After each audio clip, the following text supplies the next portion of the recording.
This is the Horse Radio Network. This is episode 41 of the Dressage Radio Show on the Horse Radio Network. We would like to thank our sponsors, Kentucky Performance Products. Visit them online at kppusa.com.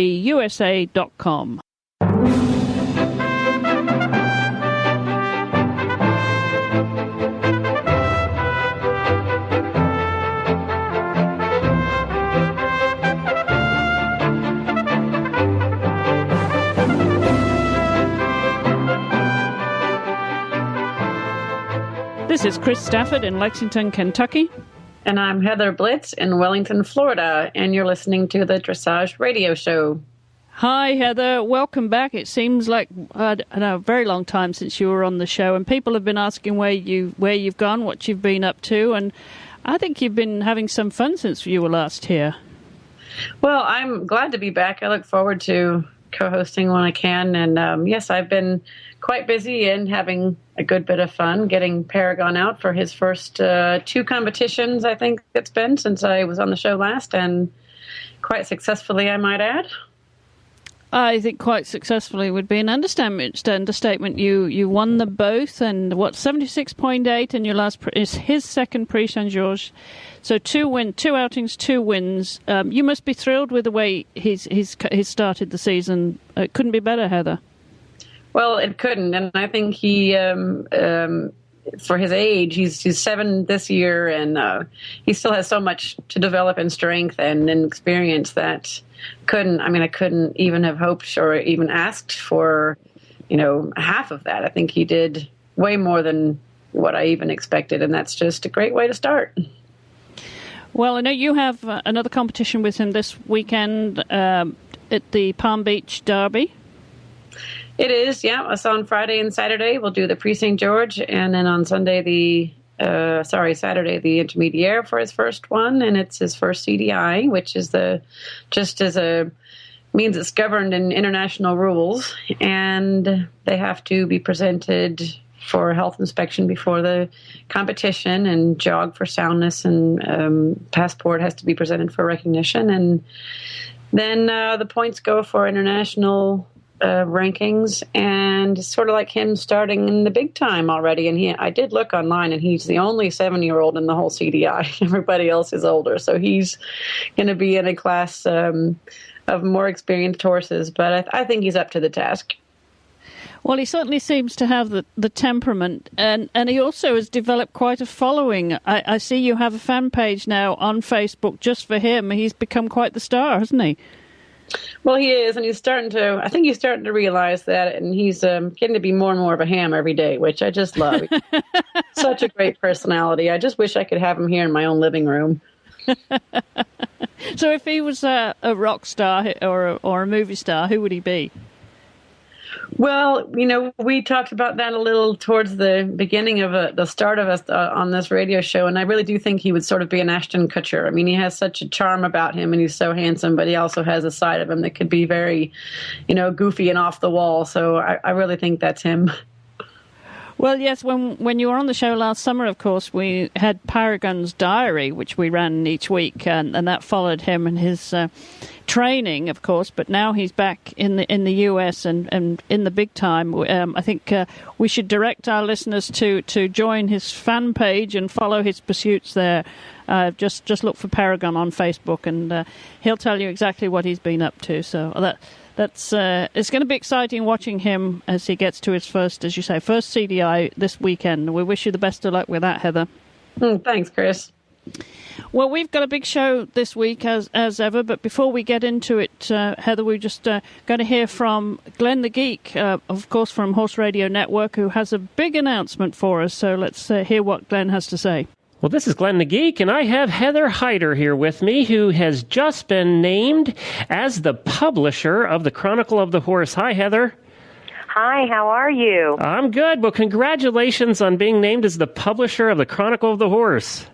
Well, thank you. I'm very excited to be here. And you just started, literally a couple of weeks ago, right? It has been exactly 2 weeks, yeah. Well, nothing like trial by fire. We're putting you on the air already. It's a delight. So I'm excited about our partnership with you. You guys are our latest affiliate, and I can't tell you how excited I am. I told my wife the other day when I married into the horse thing. So some of the listeners call me America's horse husband. I married into it, and one of the only papers that we read 20 some years ago was the Chronicle of the Horse. We lived in Pennsylvania, and that's the paper I quote unquote grew up with. And I told her the other day that I am so excited that you guys are coming on as affiliates and are going to start carrying the shows, and that we'll be able to work together on some other projects as well. And you told me that you feel the same way about being the publisher.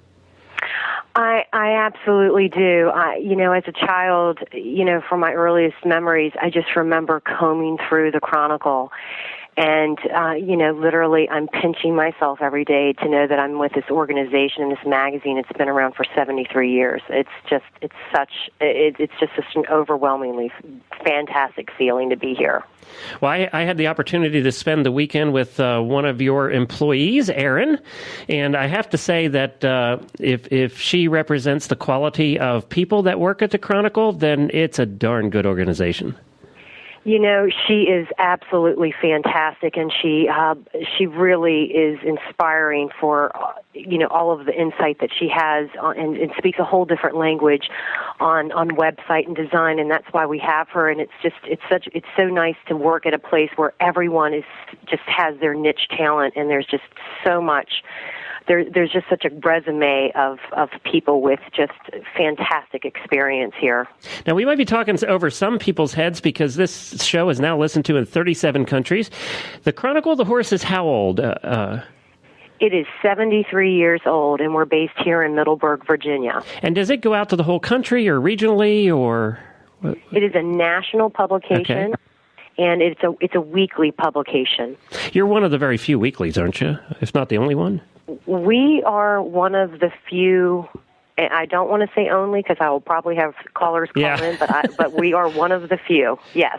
Well, and that's what makes it unique. You've been around for forever, and, we always sort of correlate you to Horse and Hound in England. You're the Horse and Hound of the United States, and the people who live in England will be able to relate to that. Absolutely.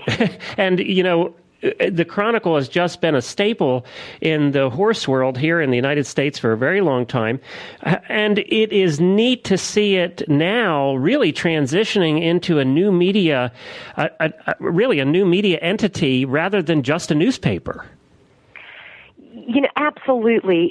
This is a very small and intimate company, but it's a very progressive company.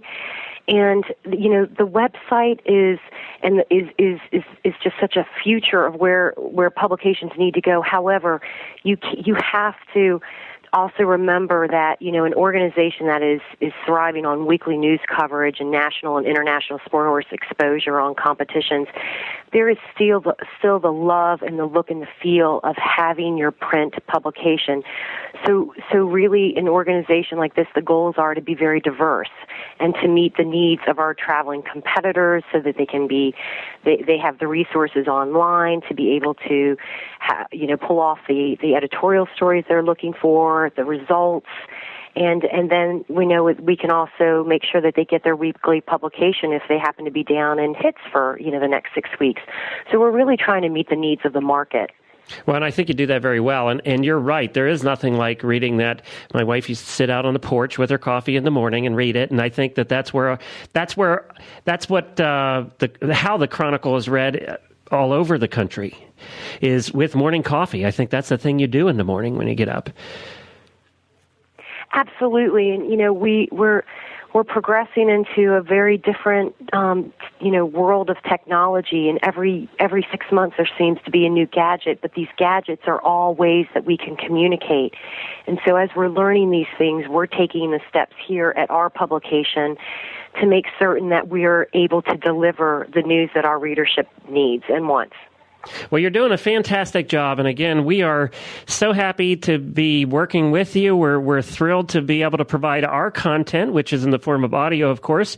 We have 6 shows now, which will be going on 7 shortly. And you have them all up there on your website right now. Give everybody the website address for me. It is www.chronofhorse.com. And that's CHRONOFHORSE.com. Like anybody in the United States doesn't know that, but we thought we'd throw that out there. And of course, the Chronicle has one of the largest forums for horse people and most active, busy forums for horse people in the country. The Chronicle is the place that I know eventers and sport horse people go to chat with each other. So we're just thrilled that we get to continue that conversation and provide the content that we do, and also to work with you on some special projects here coming up in the future as well. I can't tell you, I am just absolutely thrilled. Well, we are so delighted about the partnership with Horse Radio Network. And, just you mentioned the forums, there's 48,000 registered members on our forum, and they are an engaged community. Yes, they are. They are diverse. They're fox hunters, and they're dressage riders, and they're eventers, and they're pony clubbers and intercollegiate horse show associations and hunter and jumper, and they're driving, and that is what the Chronicle is. It is the one publication that speaks for all of the equine community that is an English-related base. So we really do find ourselves in a niche, unique market. Well, congratulations again. Good luck. And I assume, are you going to be riding down or taking a ride down here for Rolex, or will we see you down here? I will be in Rolex. Oh, great. And looking forward to coming down for that, and maybe the Intercollegiate Horse Show Association's National Championship and Pony Finals, definitely to be there. And, we're just excited for our readers to learn more about what we do, but really to see, the opportunity on our homepage, the relationship that we have with Horse Radio Network. And I think the content that's on your show is so relevant. And you all say it best that, there is no prejudice here. It's just about horses, and we couldn't feel more the same. So we're really excited about this alliance between the two of us. Well, terrific. Well, we're looking forward to seeing you in Lexington, and hopefully we'll meet up then. Excellent. Well, looking forward to meeting you then, too. Thank you, Heather. Okay, thank you. Bye-bye. Well, that's exciting, Heather. We're now going to be carried by the Chronicle of the Horse, which is obviously going to expose us to a new audience, a very informed audience over there at the Chronicle. So we want to send out a big welcome to them, and hope they enjoy the Dressage radio show. That's going to be a lot of fun. Yeah, that's exciting. Good news there. Yeah, it really is. Because we're carried now by affiliates around the world in 37 countries, Heather. It's amazing how the show has grown already. Wow, it's fantastic. It's such a great age, for getting the word spread and the information age and electronic age. It's so exciting to be part of it. It really is. And talking of new media, we have a friend of yours on the show this week, Catherine Haddad, who's, of course, writing a blog for the Chronicle right now and apparently enjoying that and really getting into the new media. So we're looking forward to catching up with her a little bit later in the show. And also, in the future, Catherine has agreed to join us from time to time and send us a postcard from Europe. So looking forward to that. And also on the show this week, we have Anne Gribbons, of course, who's been appointed as the technical advisor to the U.S. dressage team. I caught up with Anne recently. Told me a little bit more about what that involves and what she's looking for, really. And she has big plans, and she's very dynamic, isn't she, Heather, and very ambitious, very passionate about the sport. So I think it could only result in good things for the sport in this country. Well, we've all got our fingers crossed, and we're all rooting for her to use all that good stuff in our favor and see what comes of it. We're all, really gunning for our team to make big headway with this new program in place here. Absolutely. Well, as we get closer towards the start of the outdoor spring season in Europe, we're also getting towards the final of the World Cup And there was a qualifier in Gothenburg this past weekend, Heather, that was the last chance for the Western European League to make their mark and send their qualifiers to the finals in Hertogenbosch at the end of this month. And Adelind Cornelissen won that convincingly with 84.4 with Parzival. And second was Patrick Kittel with Scandic on 79.8. And in third place, Imke Schellekens-Bartels on 79.75 with the mare Hunter Douglas Sunrise. And Anki, who was on the show, of course, last week, she rode Painted Black into fourth place with 77.25, which means that she just missed the cut for the finals. Heather, which, gosh, I can't remember the last time a World Cup finals took place without Anki competing. Yeah, that's a kind of a big moment in history, isn't it? It really is, and it shows the depth of the Dutch team too, because Adelind and of course Edward Gaal with Totilas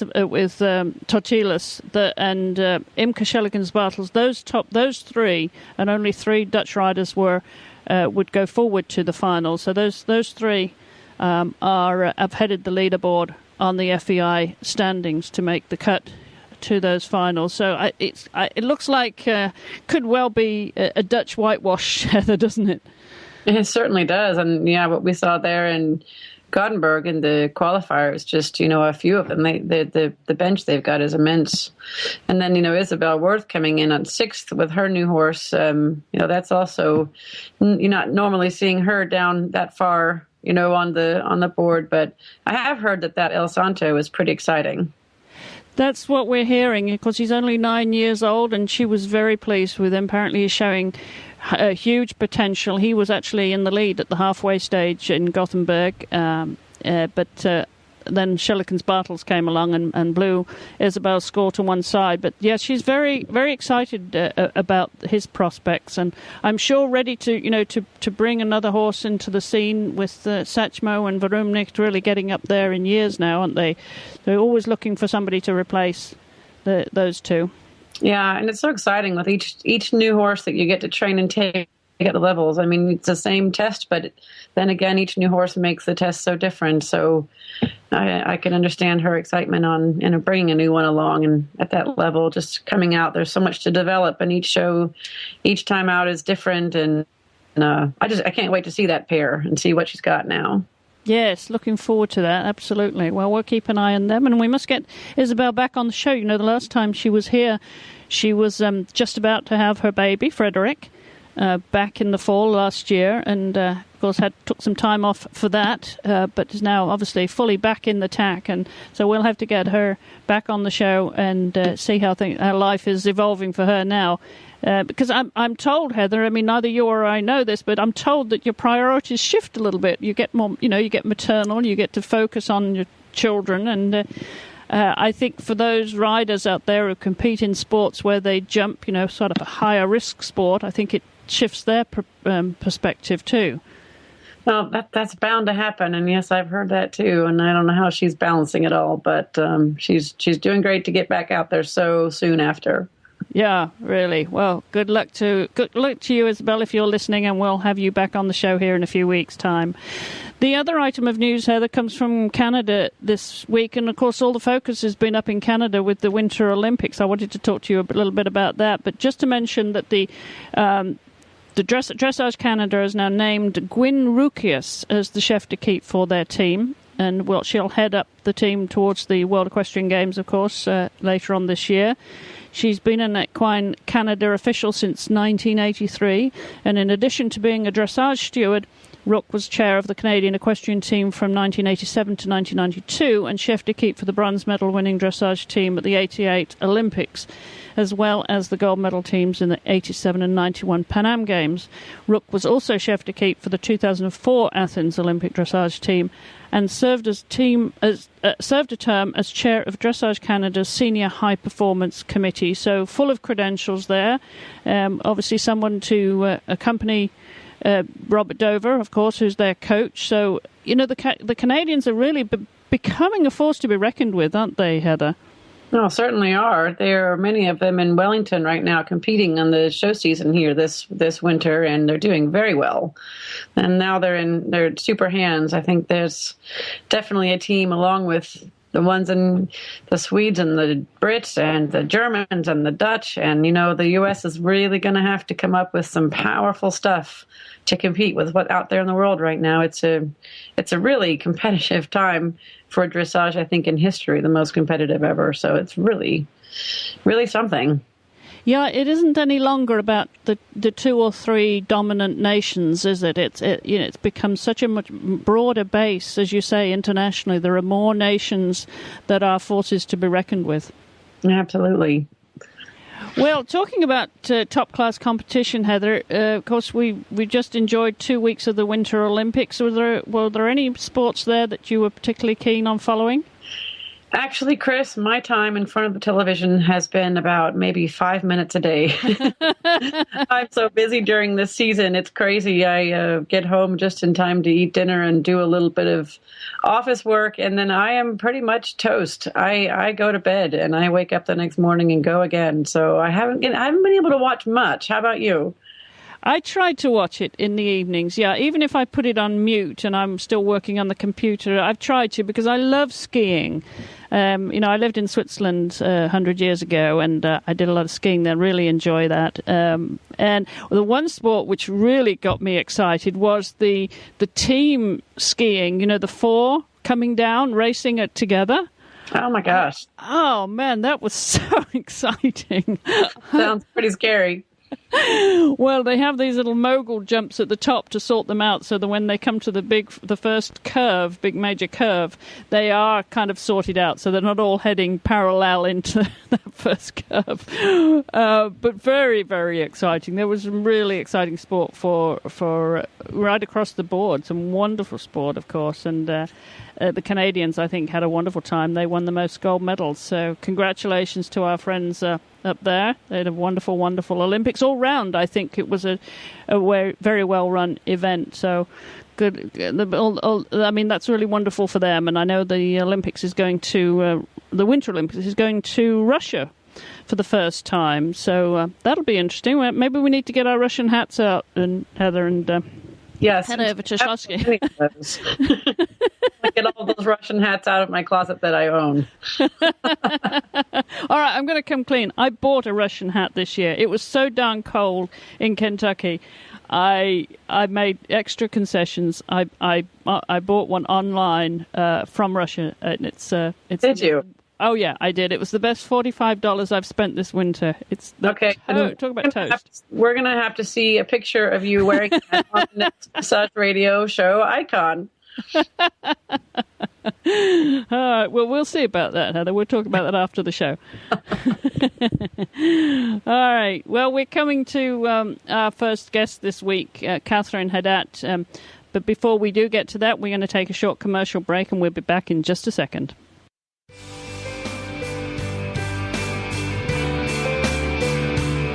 Glenn the Geek here, and we get many emails every week from people who really like the shows, and they ask how they can help support the Horse Radio Network.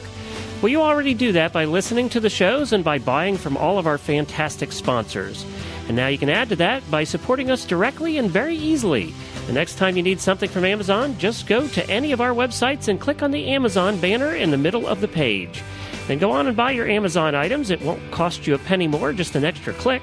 But Amazon gives us a little bit back just because you clicked on the banner. Tell your family and friends to do the same thing. Every little bit helps us to keep giving you the quality equestrian programming that you have come to love. Thanks for listening.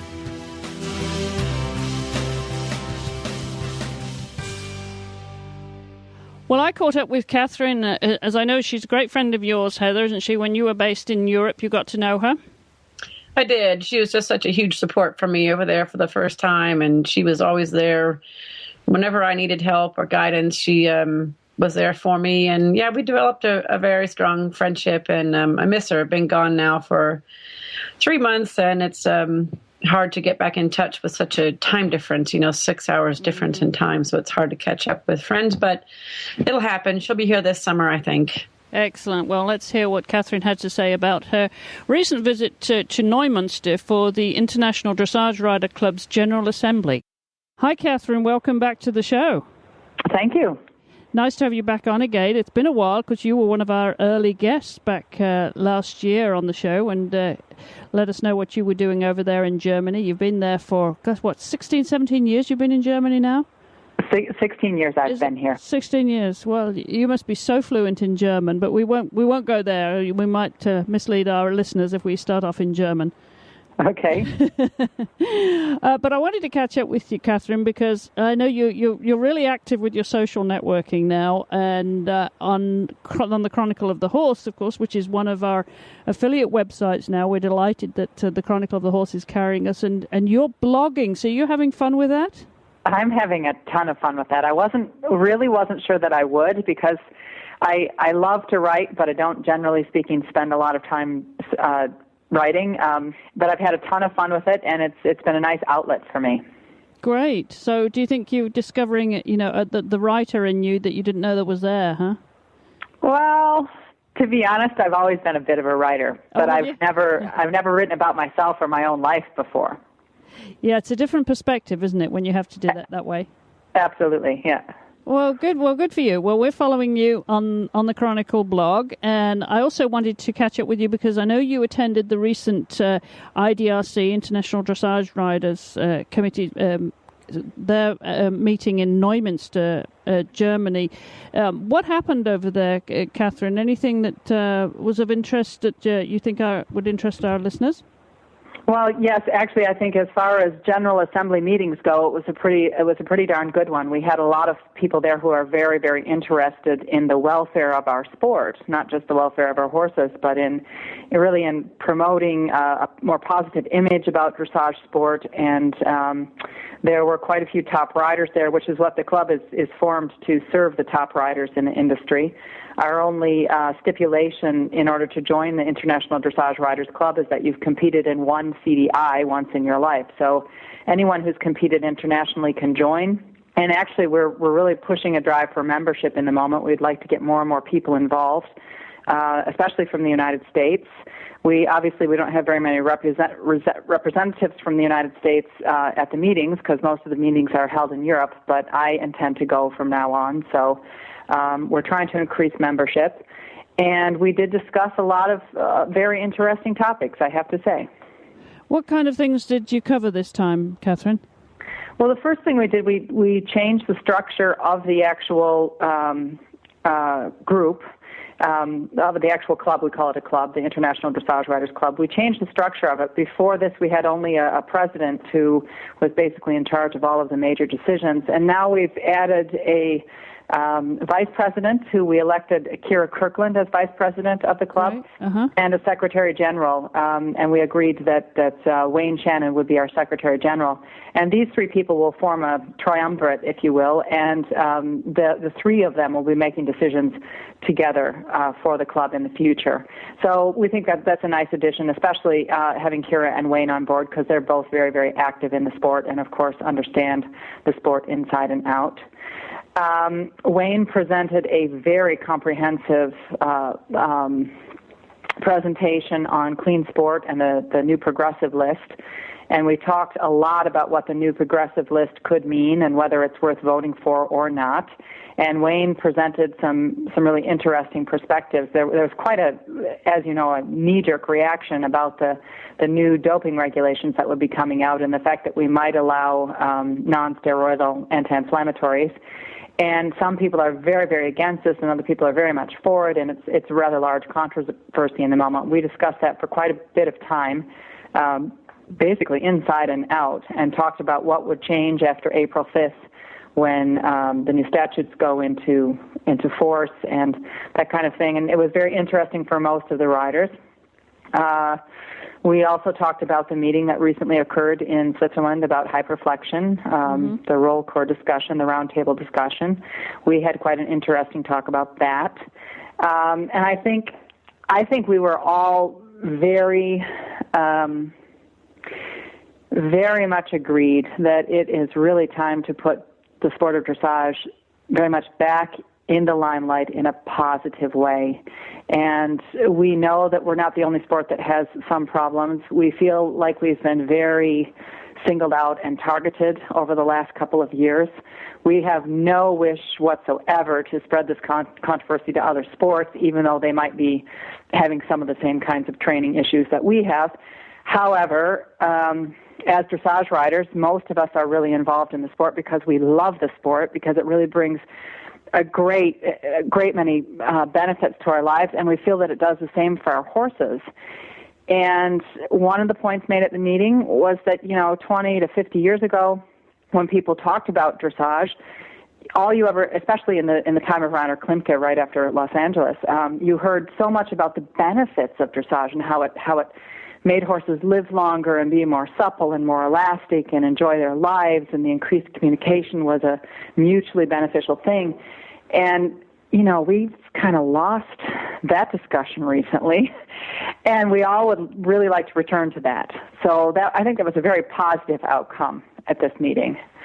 Yeah, that's terrific. I mean, as you know, here on the Dressage Radio Show, we're all about spreading a very positive message about the sport, and obviously not ignoring the issues that the sport is now facing. So it's good to catch up with you, Catherine, and find out what's happening from the European perspective too.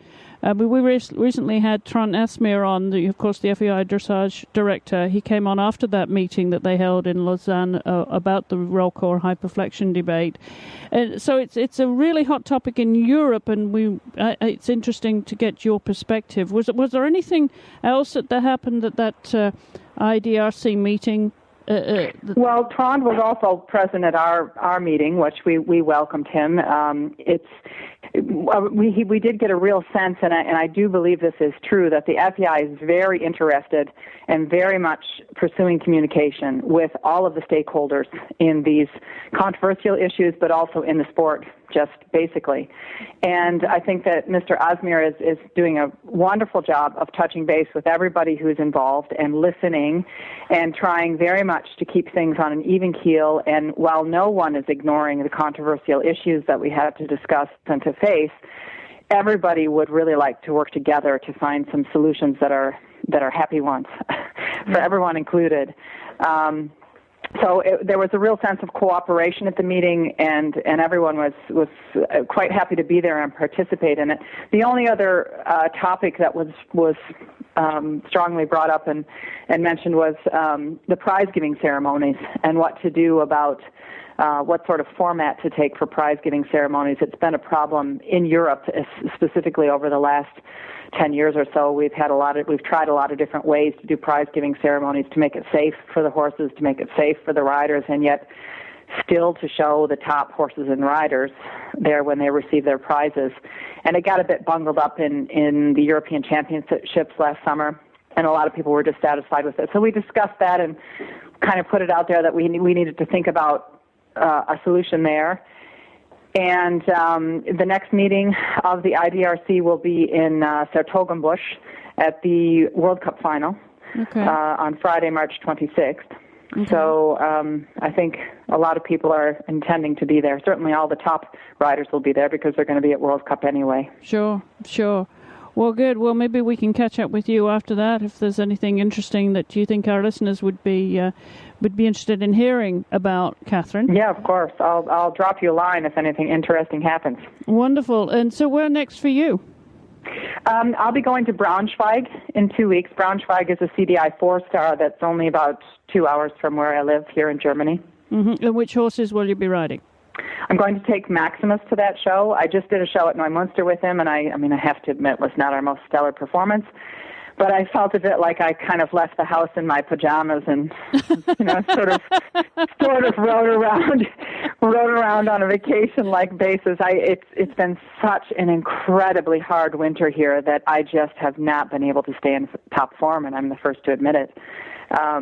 We don't have any kind of capacity for this kind of winter in this part of Germany. We're having incredibly sub-freezing temperatures and no insulated arenas, no heated arenas, nothing that really combats the cold, and it's impossible to get yourself warm. It's impossible to get the horse warm, and it just hasn't been a good winter for working hard and achieving things. So I kind of stepped back to Maximus, my standby, Mr. Steady Eddie, and he's going to do a couple shows with me now, and I'm going to bring Cadillac back out when the weather warms up, probably in April. Well, far too cold to be leaving home in your pajamas. Yeah, well, I didn't actually do it, but it felt a little bit that way. I've been riding for weeks in a pair of sheepskin Uggs and snow pants. Wow. That's how cold it's been. So, of course, my seat's gone right out the window, and I just haven't felt like I could really train my horses. But it did, the temperature at least eased up the last couple of days, so I think we can get back to work now. Well, can we expect any of those photographs on your Chronicle blog, Catherine? No, I don't think so. I don't think I allowed anyone in the arena with a camera during the snow pant. No, you know what? We could take one tomorrow. Just for you, Chris. I will put one on the blog. Thank you, Catherine. That would be so much fun, and we'll make sure we link to it from the Dressage radio show. Excellent.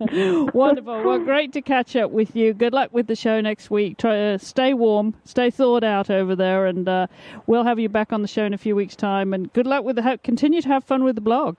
Oh, I will. Thanks very much. Well, again, our thanks to Catherine for giving us that update, and we will be following her this year and also have her back on the show to give us reports from Europe in what we're going to call a postcard from Europe. So we're looking forward to that. Well, we're going to take another short commercial break here before we get to our second guest this week, Anne Gribbons, so don't go away. We'll be back in just a second. Hi, Glenn the Geek here, and we all know that Kentucky Performance products are scientifically developed to address the specific problems facing modern horses. One of those problems that's happening right now in the South and going to start happening all over the country, we hope soon, is heat. And horses sweat, and when they do, they lose critical electrolytes. Electrolytes that play a major role in optimal performance. Loss of electrolytes causes fatigue, muscle weakness, and dehydration. Horses offered supplemental electrolytes have less stress-related problems. They rebound from exercise sooner and return to feed quicker after exercise. Summer Games electrolytes from Kentucky Performance Products were developed for the elite athletes competing in the 1996 Atlanta Olympics. The research-proven formula replaces the electrolytes and trace minerals lost when horses sweat. Its concentrated low-sugar formula provides more electrolytes per dose than many leading brands. When your horse sweats, replenish his losses with Summer Games electrolytes. Brought to you by Kentucky Performance Products, helping you keep your horses healthy, sound, and competitive. Visit them at kppusa.com. Well, our next guest, Heather, is someone obviously that's making quite a mark for herself in American dressage. She's been based over here for a number of years, a native of Sweden, of course, but also a citizen of this country, and she has taken over the reins as the USEF's technical advisor for dressage, and a lot of responsibility there. So I thought it was time we caught up with her and heard what she had to say about her new role. So let's listen to what Anne has to say. Well, hello, Anne, and welcome to the Dressage Radio Show. Thanks for joining us today. Oh, you're welcome. It's my pleasure.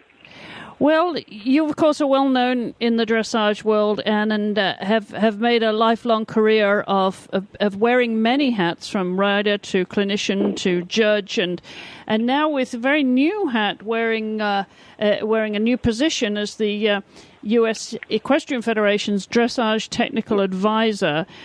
This was something that you took up just the end of last year, of course. So tell us a little bit about that, Anne, and what that involves for you now over the winter months when we're leading into a big championship year.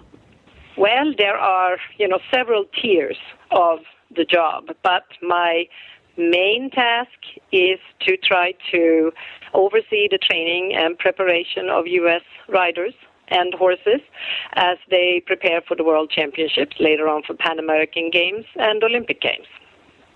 So does that involve much traveling at this time of year? Because you're based down in Florida for the winter and so much happens in Wellington. Do you expect that you'll see most of the horse and riders that you need to be keeping an eye on down in Florida? Yes, of course. This is for the moment, or during the season, as we say. This is the Mecca of dressage on the East Coast. But let us not forget that we also have the West Coast and the middle of the country. So I will be going a lot by car back and forth. I live in Orlando, not in Wellington, but I will be going back and forth. I already have to every important event and show and horses I need to check on, etc. And I also came back Sunday from California, where I went to visit their first CBI 3-star, the first one of the season, to take inventory and also to have a meeting with the riders and trainers in California. So what does that actually involve when you meet with these riders at this point? Obviously, this is a big year for us with the World Championship. So what kind of responsibilities do you have to them at this point? Or are you looking for information from them? Are you just scouting at this stage? Well, a little bit of each. I am scouting because some of these horses I may not have seen before. I do know all the horses because I have judged. Most of them have been competing for several years, of course. So I'm familiar with the riders and horses in general. But, of course, the riders get new horses. And then we have some up-and-coming young riders that I need to see. So that's the scouting portion. The other portion is that I have to inform our elite riders about our educational programs and our USOC support programs for them as they get closer to the games. And I have to help them with schedules for Europe if they wish to go and show in Europe. And some of them I have to advise because they may not know how to go through the procedures to qualify for WEG selection. And they may not know what we have available to them, both in education and in help, financial and from USOC. So it's a lot of information, too. Yeah, certainly there's a lot of responsibilities with this role, and you therefore, I suppose, will you keep an eye on the form and the soundness of all these horses and the developing skills of these younger riders, particularly as they're coming up through the ranks? That is completely correct. And, of course, as you well know, with horses, things change on a daily basis. So you really have to keep your eye out and your nose to the ground as far as what's going on with each horse, because we really have a lot of upcoming talent, but we are a little bit sparse going into WEG in numbers of horses that are actually going to be ready and experienced enough to take on the rest of the WEG competitors. So we need to really take care of and protect their health, soundness, sanity, etc., as they go forward towards WEG. Now, I should also mention that last month, in December, at the end of last year, Eva Salomon was appointed the managing director and chef d'équipe for dressage at the U.S. Equestrian Federation, and you will be working, obviously, very closely with her, and she will be obviously coming into position here shortly. That in itself must be a very critical team component, because I understand that there was some back and forth a little bit in how you were appointed, because not least of all because you were appointed to the FEI Dressage Committee, so to avoid a conflict of interest there, these roles were redefined. So now we've got to this point, and how do you see you working hand in hand with Eva when she takes up that position? Oh, I'm very much looking forward to it. Eva has a great value because she has worked for many years for the FEI. And, of course, for our elite athletes, it's very important to have a direct connection to all the organizers and the knowledge of how to work with Europe. I know Eva, we're not close friends, but I know that she's very efficient, effective, because we have worked with her as judges and on all the committees I've been on for years. We have also worked with her when she worked for the FEI. So she should be a tremendous asset to us, and I believe she will be in the country in a couple of weeks and working with us. And both Jenny Van Buren and I are very much looking forward to it. And we are very, very grateful to Jim Wolf, who really got up and worked with me when I suggested Eva and has made it all happen. Well, I know that you were quoted a few years ago as saying hopefully the job would be handed over to an American because there were a number of internationally successful US riders who'd be able to handle these responsibilities. Do you feel that it's not yet time for them, or because obviously you support Ava's role and joining us now as another Swede, as you are indeed yourself. But do you think that maybe we just haven't quite got to the point where we have someone to take over those reins that's American-born and internationally trained? Oh, that's Eva's role is strictly administrative. It's got nothing to do with training the riders or working with them. And I would like to point out that I am American for 30 years. Of course. So I've been a citizen for a long time, and I feel very American. So, in fact, you do have an American in charge. And it's for the first time because, an American citizen has never been in this position before. Well, obviously, you've had a depth of experience, and over the years as a judge, now one of only 4 judges in the country, as a competitor, and an Olympian yourself, and a trainer. You run a successful training establishment there in Florida. You wear so many hats. Do you have any one aspect of the different hats that you prefer? How would you like to be defined? Well, my heart is really in the training and the riding and competing, and it always has been. All these other things evolved later on, and I like all aspects of the sport, and I think one of the reasons that the eligible athletes committee chose me of the 11 or whatever candidates there were is the fact that I do have an all-round experience. I have done many things within the sport, and I think if it all ties in, it could really help the athletes to have somebody that knows the different aspects. I hope, anyway, that will happen. So how much of your time do you delegate to your training, your own business, and being a judge, and the travel that's involved, and being on the FEI Dressage Committee, and now wearing this new hat, and which obviously has its own responsibilities and in terms of travel and time? How do you get through a day? I mean, it must be a really, really, really difficult to juggle all those different roles. Yes, it may be too difficult. As a matter of fact, it could very well be. I am trying it out. I was not expecting to get the FEI appointment at all. I was certain when I received the job offer for this position that would be a conflict with being on the FEI committee, which is why I completely forgot about it until sometime in October. It became apparent that I was still an option to get in that position, and at that time, the USCF very strongly recommended I take it because we haven't had a representative from our side of the Atlantic for I think 6 or 7 years, and they said no, you must take this on. And that's when I asked for somebody competent with the FEI to help me out as a director of dressage. And we didn't have a director of dressage at all, and I think it was just a very lucky and timely coincidence that Eva was available. Well, now, of course, as you say, the focus is on the World Equestrian Games and finding the right horses and rider combinations to represent us on our home turf here. We're all obviously very much looking forward to that opportunity.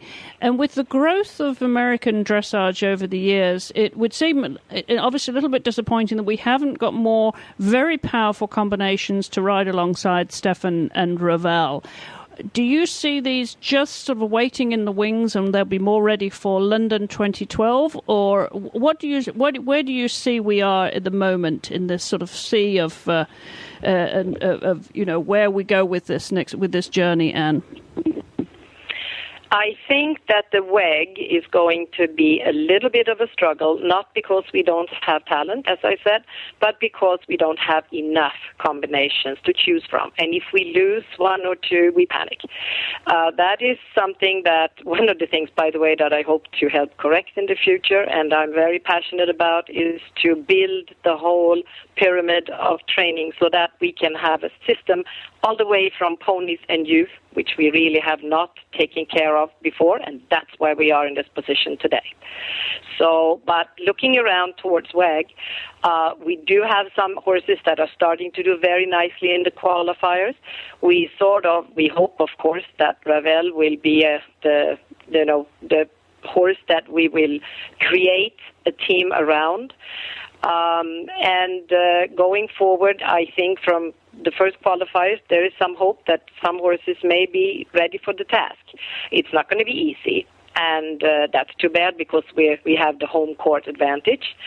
But what I also see already in this short time are a lot of wonderful horses coming up that will not be ready for WEG, that some of them you could push if you wanted to, but I think that would be devastating because we could also ruin them by doing that.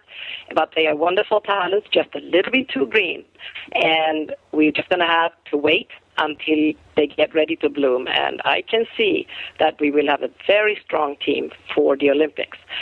So our main mission for WEG will be to try to qualify for the Olympics, and that also is not going to be so easy because we will have to get a medal to do that, and the chances are not great only because, well, I know the horses we're up against. I spent all of 2009 judging every one of them over and over. So I'm very aware of what our competition is. So that's why I have to be realistic, but I'm still hopeful. You know, things change with horses, as I said, and we have, and that this year, that could work in our favor. Well, absolutely, and we've seen some wonderfully strong combinations emerge from Europe with world record-breaking performances, which obviously is quite imposing for us, coming from where we are. And you've said, as you said, you've seen a lot of horses that just on the fringe, not quite ready this year. But most importantly, if they're going to be ready for the Olympics, we also be needing to qualify as well, as you mentioned, Anne.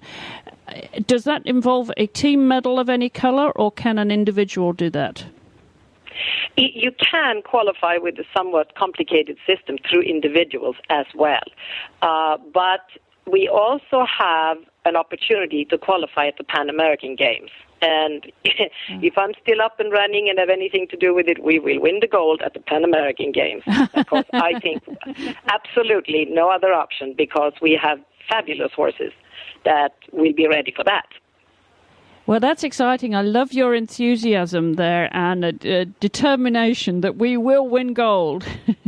Oh, yeah. In Mexico, watch out.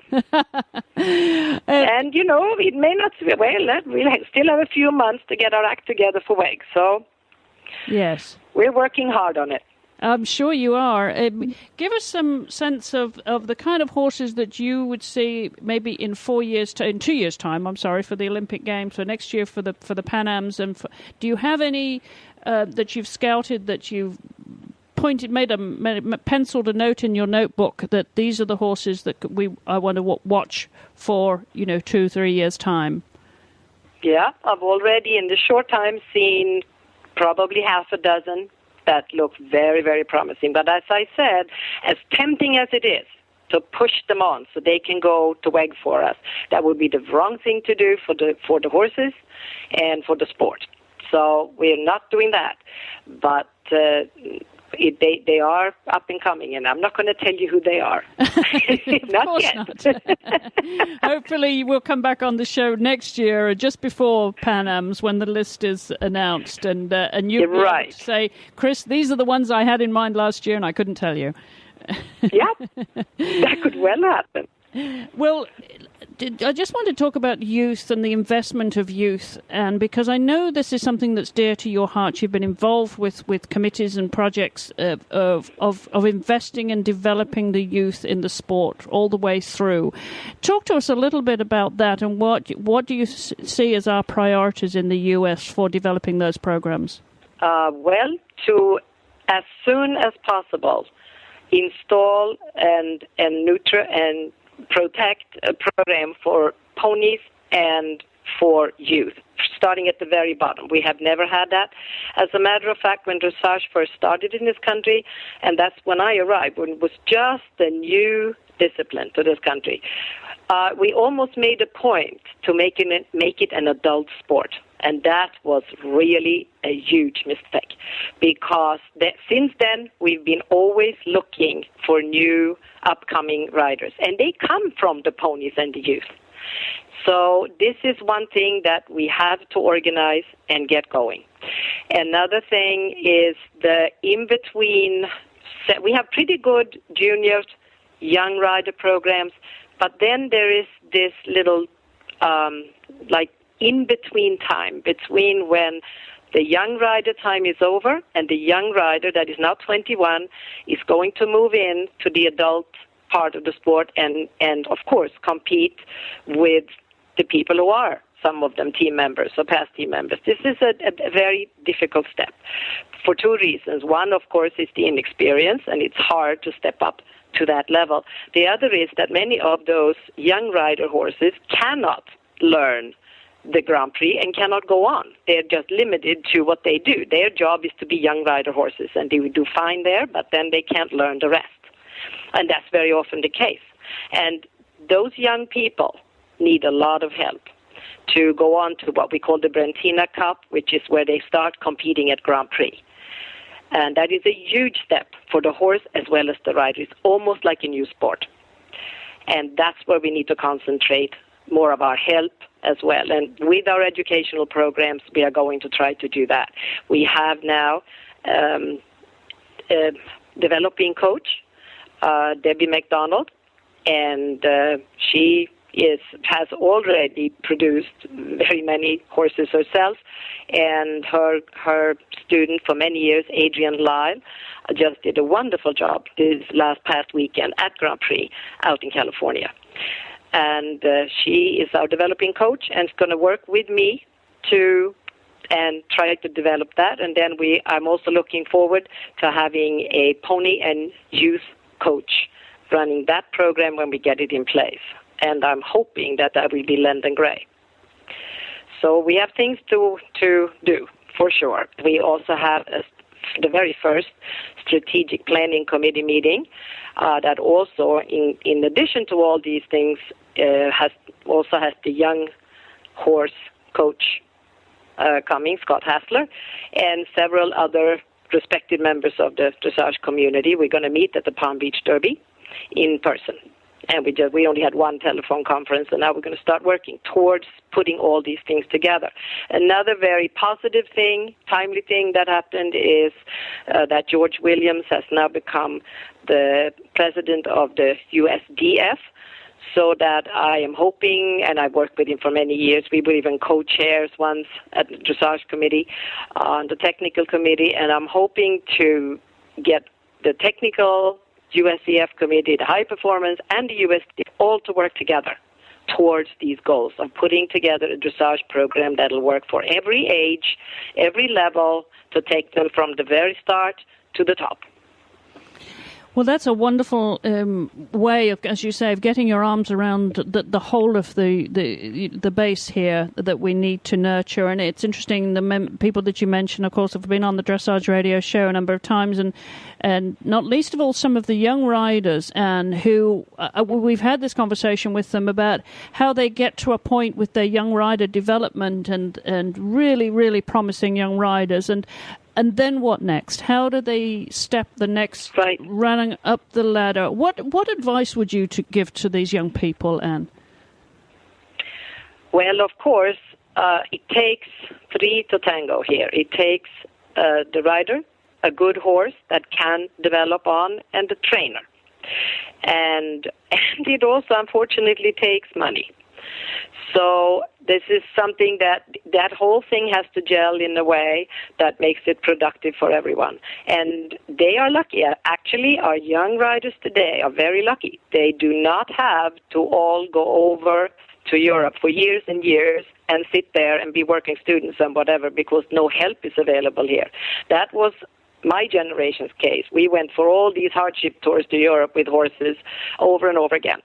But they don't have to do that. There are plenty of people available now that can teach and help the young people. We just have to make it really available to them and sort of have a program that they can with help from us in a more organized fashion. They can come and say, what do I do? And we can give them an answer. Or tell them who can help them in their area. And have more help available. But we have lots of good trainers here. And I fully hope and intend to use our native talent much, much more to train the young people. And what, of course, has been encouraging over recent years is the development of homebred horses and the depth and quality of horses that we have here now. And it just seems, we've got everything going right on in the left hand. We just need it to balance with the right hand. Yeah, that's exactly right. And if we can get all our progress, it will also be a good thing to get the young horses in training with the talented people, young people that like to train horses from breaking and on, and then make sure that they are supervised, which Scott has already started with for several years. But we need more people to get involved with this, to really help them so that the horses get on the right path from the beginning and the young people really concentrate on doing that. That is a whole little area in itself that many of them would love to do as a lifestyle and as a profession. And of course, it's critical. And that would help the breeders. And that would help the breeders. No, I was just about to say that it's critical that these young people get the right kind of advice at that pivotal age where it's so important that they establish the absolute basics, the foundations of horsemanship and correct riding that we call dressage. And I mean, that is the most pivotal point, because it's so easy for some of them maybe to get into the wrong hands, if you will, either on the wrong horse or in the wrong with the wrong trainer, and we could potentially lose good talent. So I think all the programs that you're speaking of today, and if once you get your arms around all of them, we're going to have a strong foundation and a step on every rung of that ladder all the way through. Well, I certainly hope so. That at least is my dream and my ambition, which is one of the reasons I took this on. It is about the whole program in the United States, not just about the elite riders. And I think if we get the programs going just right and fine-tune them, then they will never have a problem with the elite riders. We'll have plenty to choose from. Good horses that are bred here and very good riders that are standing in line, knocking at the door. And that's what I hope to at least start. And, just to get it started would really be my ambition. Well, I know I can confidently speak for the dressage community in this country and for their appreciation of your dedication and the drive that you have to make this dream come true and establish this very, very necessary structure for the betterment of the sport. And so I'm curious just to round up here, and what would you like your legacy to be in 10 years' time when you look back on this? I don't know. I haven't thought of it as a legacy. Right now, I'm just trying to have a little time management to get it all done.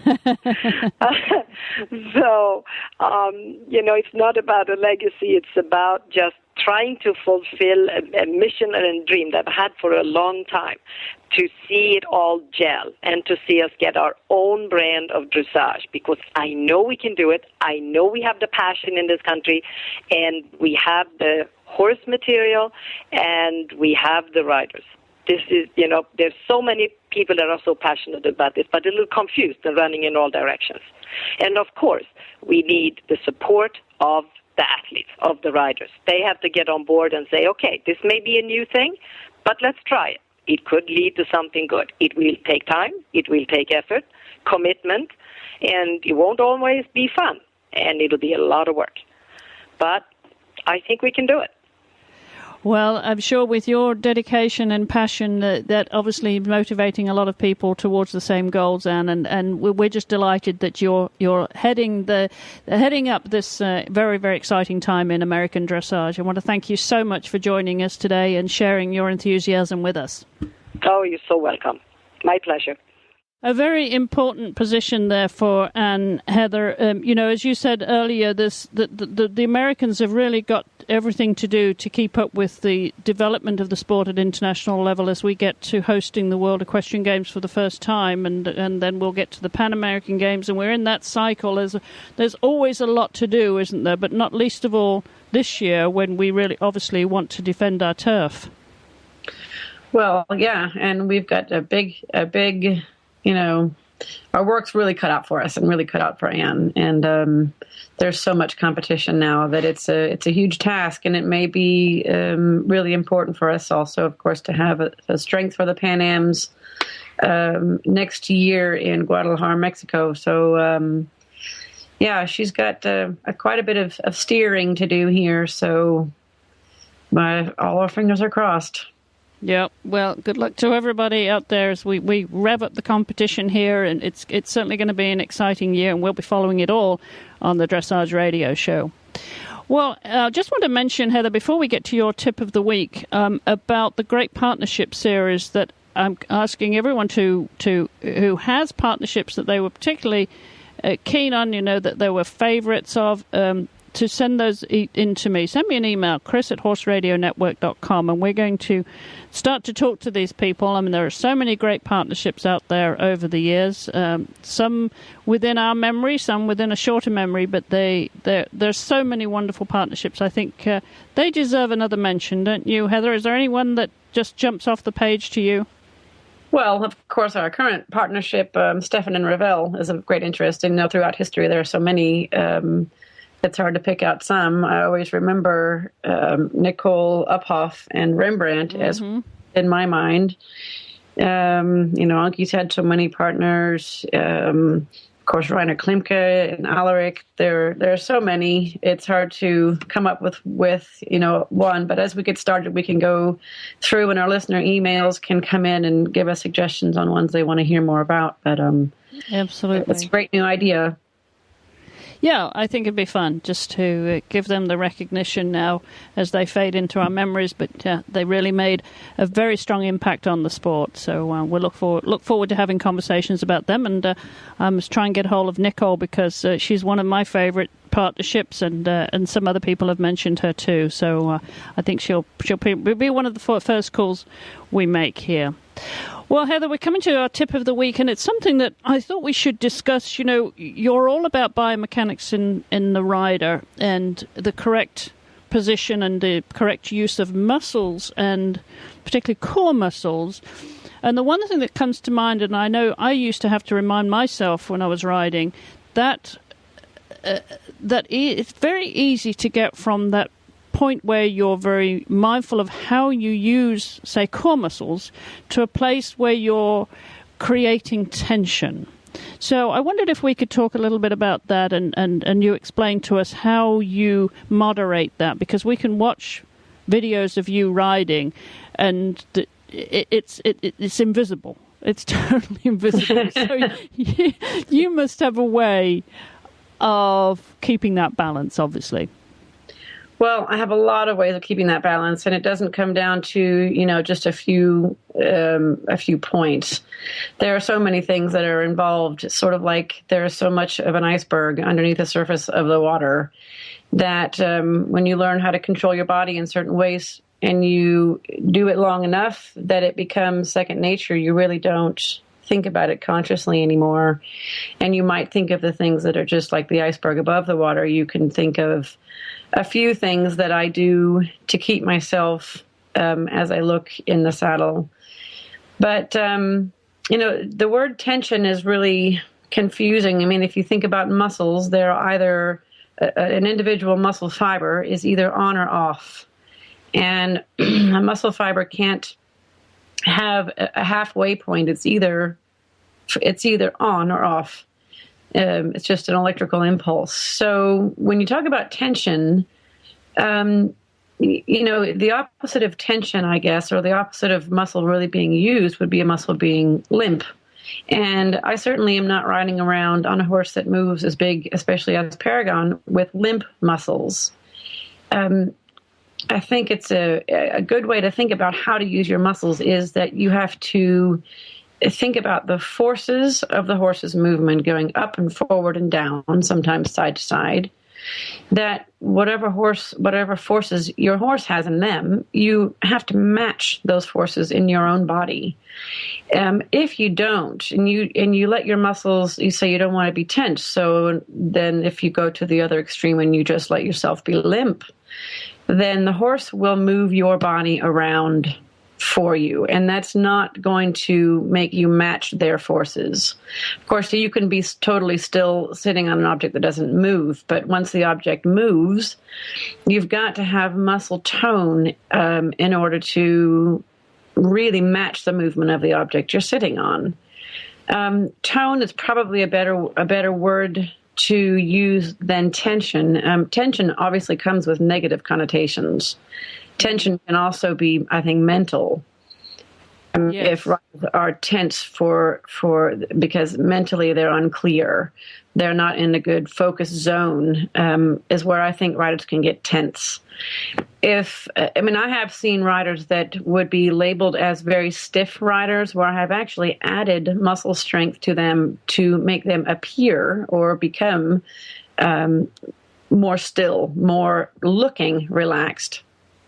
So, the whole problem of watching, whether it's a ballerina on stage or a dressage rider in the ring, is that how it looks is often not how it feels to do it. And you might see the picture, since you mentioned Paragon and me, you might watch the video and say, I look very relaxed. And I agree, it does. But I can guarantee you that I'm sweating when that ride is done. Even though that was a cold, windy day, my muscles are very on. It's because I control the movement in my body, and I just know how to match it to the movement in his body. It's different than following the motion, because that's more sort of being just toted along, where your horse is determining your body for you. And if you have your horse in a good organization and your body in a good organization, then you should be the one leading. Just like a dance partner, you want to be the one who's the lead partner, and you're, normally it's the man leading and the woman is following. And the same with a horse and rider. The rider has to be the one leading the horse, even though the horse is supplying the effort and the work. But I think that's it can be easily misunderstood that muscles being on and toned is not a matter of stiffening against the movement. It's just a way to determine the movement in your body so that the horse doesn't do it to you. I mean, you could imagine if the horse determined your movement. What if your horse went in a little way that's not so organized? For instance, he's leaning to the outside, or he's got his balance too much on the forehand, his back isn't up, he's not starting by pushing with the hind legs, he's starting with pulling with the front legs instead. I mean, if you just follow the horse's movement, you have to be pretty darn sure that your horse's movement is correct if you want to follow along in his way. And if it's not, then he needs to follow your movement, which takes muscle tone. So that's a great question. And I get a lot of those questions as I teach in clinics and lessons with the same concerns, that riders don't want to get tense. So it's a great question, and I hope that maybe kind of clarifies it a little bit. What advice would you give to riders that are riding with an injury? Now, I know I battled with this, and I'm sure many riders do. You have, say, a low back injury, Heather. Let's take that as an example. So you're striving to compensate for that without your riding being detrimental to the horse. You're trying to use your other, the muscles that are in good tone or are in good shape, and compensate for that. What advice would you give to riders to overcoming that kind of challenge? Well, as long as your injury is not, at risk of being re-injured by being back on the horse, I think in particular a low back injury, the more muscle tone and support you put around the vertebrae of your spine, the better. The less that your spine is able to kind of wobble or wiggle into places that are not healthy for it, the more tone you and support you put around it, the better. And then as far as being on movement, walk, trot, or canter, keep it at a level of power or impulsion that you can handle, and don't push beyond your means until your own rehabilitation is coming along to match it. And don't think, well, I'm going to outstrength this, or I'm going to be brave and just kind of put on some kind of I'll go for it anyway attitude. Just do what you can. Also, to be fair to the horse, if he starts moving and you don't have the strength or the capacity to stick with it, then it also wouldn't be fair to ask your horse to do something that you don't keep up with very well. So I guess there could be so many different injuries or just lack of strength kind of areas that you're talking about, but I would keep it at a level where you really feel competent and capable, and just let it be every day a little bit of improvement, and let it take the time that it has to take to get the strength and health back together again. Okay. Well, I think that's very helpful, Heather. I think one of the other things I think people maybe struggle with too, and I know when you have an injury in one part of your body, you can get referred pain somewhere else, which might cause tension too. So it's a difficult balance, isn't it, when you're trying to rehab your body and still ride as well as you should and do the horse justice. Well, right. And you just have to be realistic that you won't ride as well as you will when you're finished with the rehabbing. So you just have to have the patience to take it down a few notches and do very basic, very like baby work. And don't expect that you'll be at your full strength or to ride your horse at his full strength until you have all the means back in your body that you need. So,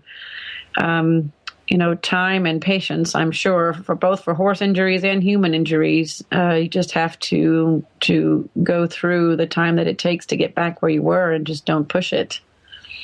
Great. Well, good advice, Heather. Thanks so much for that. We just have one email this week, Heather, from Dawn. She likes our show. Thank you, Dawn. We always like to hear that, of course. And she says she's an adult rider and someone who's very new to the sport, and was hoping that we could give her some explanation of some of the lingo that we use. And, I apologize, Dawn. We do say things that, are second nature to us, and acronyms and initials, and we apologize for that, and I know you wanted some explanation. One example she had, Heather, was CDI. What is it, and why is it important? And, of course, we have to remember, if you're new to the sport, it'd be like you and I going into snowboarding or ice skating or something.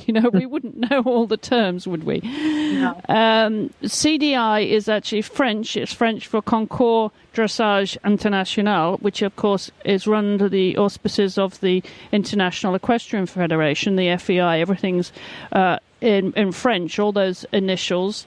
Of course, the USEF governs the sport in this country, the United States Equestrian Federation. You see, I'm doing it again, Heather. It's hard to keep track of it all. But do you find? I mean, obviously, it's the rider's responsibility, isn't it, to keep up with all the rules and the changes of terms and all the rest of it. But you get information from the governing bodies when you take, obviously, about the rules. But you also have to keep up with the changes, don't you? Well, you do, and it's kind of like a big tidal wave, because as changes get made, then more changes are made the next week. And but I mean, at least we've got such a wealth of information in the internet, and that the usef.org website is a great one to go through and read all about the dressage and rules and discipline particularities. And the horsesport.org is the official FEI website, and lots of information to just read through there as much time as you want to spend. I'm sure that there's endless amounts on that website as well. And I mean, those are great sources of information to kind of get a good start on the lingo and the acronyms, whether they're breed registries that you might see printed around, or GMO acronyms, different rules and regulations. And then, GMO, Heather? GMO? GMOs. GMO with group member organization. Yes. Thank you. It's so easy to do. Yeah, it is. Different names of riders and horses. It's valuable to get familiar with the names of riders at the top of the sport, and horses, and sort of the ages, just all sorts of things to start delving into. So it's a great question. I'm glad we got that listener email from was it Dawn? Dawn, yes. Thank you, Dawn. And again, the CDI is an international dressage competition, and as Heather said earlier, she's going to be competing with Paragon in his first CDI, which will be an international Equestrian Federation sanctioned event show this weekend. So if you go to fei.org, I think you can also get there that way, as well as horsesport.org. Both of those will get you to the FEI's website, the International Equestrian Federation, and you can see the CDI. The C is in front of the competition for all disciplines. So CSIO is jumping, CEI is dressage, and on it goes. All of the FEI disciplines prefix their international competitions with C, which stands for concours, which is French for show. So I hope that's clarified that for you, Dawn. As always, let us know if you have any questions or comments, and we'll certainly pass those along to Heather. Any suggestions for tips as well? Any questions you have, comments, questions, and suggestions, you can send those to me at chris@horseradionetwork.com, or if you prefer, you can leave a voicemail at 270-803-0025. Don't forget you can visit our website for the show notes at dressageradio.com, or our fan page on Facebook. We have a fan page there, as does Heather, and so do I, Chris Stafford, Heather Blitz, and you can also follow us on Twitter. That's at Horse Radio. You can follow Horse Radio for all news of all the shows here at the Horse Radio Network, or Heather Blitz, or Chris E. Stafford. You have to put the E in Stafford. The Chris Stafford was already taken. And we tweet quite a lot, don't we, Heather? Oh, we do. We're tweeting away all the time. All right, well, we're about running out of time this week, but I do want to thank our sponsors for making this show possible, and thank you very much for taking time out to join us here on the Dressage Radio Show. It's always fun having you here. And as this goes to air, of course, you will be competing at the Palm Beach Dressage Tour. I'll be down there in Wellington, Florida with Paragon, both in the Prix Saint George and the Intermediate one. So we want to wish you the very best of luck. Thank you. Send very good pirouette vibes our way. We absolutely will. We'll be following your results there, and I know if you follow Heather on Twitter, Heather Blitz, or Paragon's fan page, Paragon on Facebook, you'll be able to keep up with what's happening to this combination. So we'll have you back in a few weeks' time, Heather, if you'll come and join us again. Of course. Looking forward to it. All right. Well, thanks so much. Have a lot of fun this weekend, and we'll see you next time. Thanks, everybody, for listening.